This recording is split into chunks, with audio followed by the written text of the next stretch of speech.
This news update is brought to you by Grab somebody and tell them hello. Your happiness will be connected to flow. Smile and cheer because that is we flow. Grab somebody and tell them hello. With your hands in the air, hands in the air, hands in the air, hands in the air. This is how we flow, yeah. Grab somebody and tell them this is how we flow.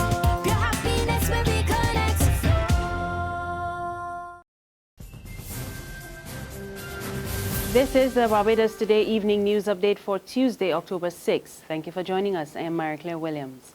There are more calls for systems to be put in place to make it easier to do business in Barbados. The Barbados International Business Association says that is necessary if the international business sector is to reach its full potential. BIBA President Andrew Aline says the sector contributes over $1 billion to the local economy. That represents about 10% of gross domestic product.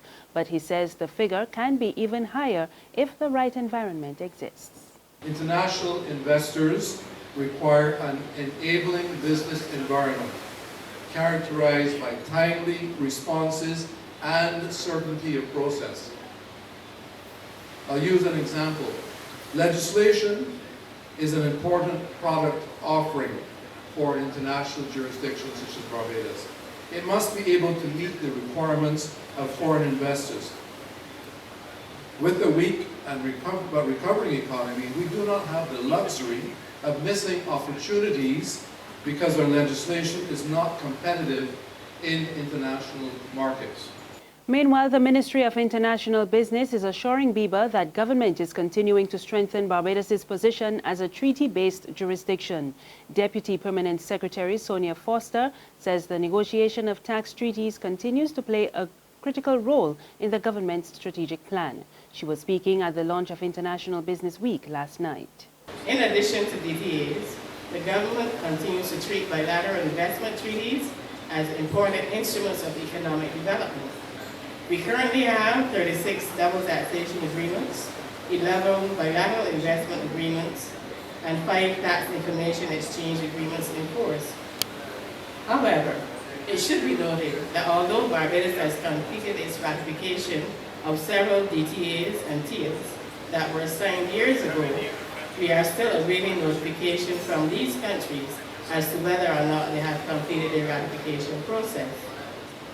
As a consequence, we considered it prudent to sign on to the Multilateral Convention on Mutual Administrative Assistance in Tax Matters, rather than continue to be at the mercy of individual countries. Local ice cream and frozen desserts manufacturer BICO Limited is strengthening its partnership with a UK company, Breaks UK, to introduce more British food in local restaurants and hotels.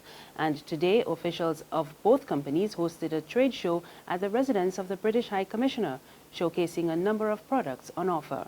Breaks is also offering cutlery in addition to its range of pastries and frozen and canned products. Officials of the two companies said after 8 years of partnership, it is now time to re-establish the line of products and expand offerings.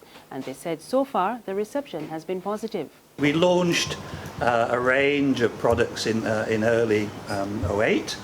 And then it's, I suppose, recently Mr. Thurwell felt that this is the right time to actually come back into the marketplace, not only offering sort of the core food service range, but equally some of the specialist divisions within the Breaks company as well. And this is obviously an opportunity that we felt was right after sort of 8 years. So yeah, 8 years, sort of 7 years sort of sitting dormant, but now ready hopefully to share Breaks' experience with BICO and Barbados. Don't expect instant relief from the measures being put in place to address persistent water outages. The caution from the acting general manager of the Barbados Water Authority, John Mwansa. Dr. Mwansa says while his authority is putting the necessary immediate and short-term initiatives in place to rectify the problem, the results will not happen overnight.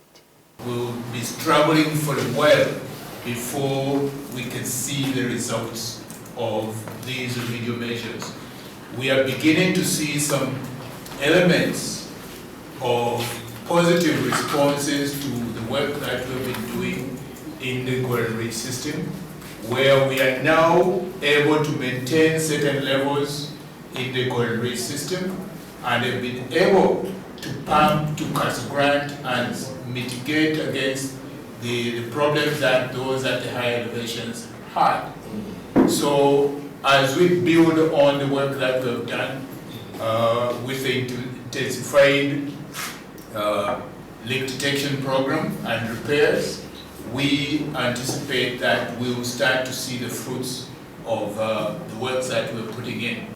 And on the issue of desalination plants as a long-term solution, Dr. Mwansa says that will take another 2 to 3 years before it can be fully implemented. Seawater desalination will probably be another 2-3 years before we implement it, because we should be targeting the mains, because once we put that water into the system, we want it to get to the customer. And if we have all these breakages in the system and leakage, then even with that additional water and more expensive water, we will still not be able to meet the supply needs of the customers. There's regional and international news after this short break. Secure your future, be financially strong. Since 1983, we have been there for you. A smart range of products, great tax benefits. We're the solution to your hopes and your dreams. The Barbados Workers Union Cooperative Credit Union. The Barbados Workers Union Cooperative Credit Union. Humble beginnings to smart loans, smart savings. Save smart and borrow smarter, that's the move for me.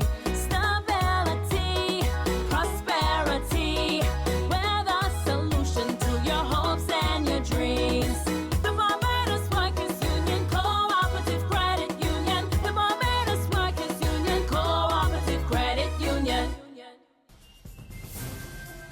In news from the region, the U.S. Ambassador to Guyana, Perry Holloway, says his country will continue to call for open diplomatic dialogue between Guyana and neighboring Venezuela. Both countries have been locked in a bitter border dispute, and Washington says it is focused on a peaceful resolution to the row. More in this report from Capitol News. When American company ExxonMobil announced a significant discovery of oil off Guyana's coast back in May, it was then Venezuela started making claims that the Essequibo region where the oil was located belonged to the Spanish-speaking nation. The U.S. ambassador said he is concerned that the oil company is caught in the middle of the border controversy. At the same time, we do have a policy of ensuring that U.S. companies' rights are protected under an international law or under the law of a given country where they're operating in, and we are an entrepreneurial, capitalistic country without a doubt in certain aspects. So we do support our U.S. companies, but we expect our U.S. companies to comply with international law and norms. So I don't think whether it was a U.S. company or a Chinese company or it was, I don't think that would dramatically change our view on the current dispute going on. Last week, President David Granger called on the U.S. to use its influence in the hemisphere and on the international stage to reject the use or threat of use of force between states to promote development and to preserve the Caribbean as a zone of peace. The new ambassador says his country will continue to monitor the situation between the two South American nations. United States authorities have charged a former UN General Assembly president with taking bribes from a Chinese billionaire. New York prosecutors said John Ash, a former delegate from Antigua, converted the UN into a platform for profit as he helped real estate mogul to gain government contracts. Mr. Ash is accused of taking $1.3 million and spending the money on luxury goods. UN Secretary General Ban Ki-moon said he was shocked and deeply troubled by the allegations. NATO says violations of Turkish airspace by Russian warplanes from Syria do not appear to have been accidental. The NATO Secretary General says Moscow has not provided any real explanation for the incursions and urged it to stop escalating tensions. We get more in this BBC report. Russian air campaign in Syria continues apace. The latest targets, according to the Russian military, including ISIS positions in Aleppo and the town of Palmyra. But Russia's military action is increasingly controversial, with confirmation now that its jets have twice flown into the airspace of neighbouring Turkey. where they were intercepted by Turkish warplanes and forced out. This violation of airspace has been condemned by NATO as extremely dangerous and irresponsible. For us, this doesn't look as an accident. This is a serious violation of the airspace, and actually there were 2 violations during the weekend. So that just adds to the fact that this doesn't look like an accident. These concerns are shared by the United States. Secretary of State John Kerry is warning that if Russia persists, it could lead to a very serious incident. And that's the news. For more, log on to www.barbadostoday.bb. You can also subscribe to our e-paper, email updates, and like us on Facebook. We're also on Izumi Media in bus terminals and Screenplay at supermarkets and gas stations near you.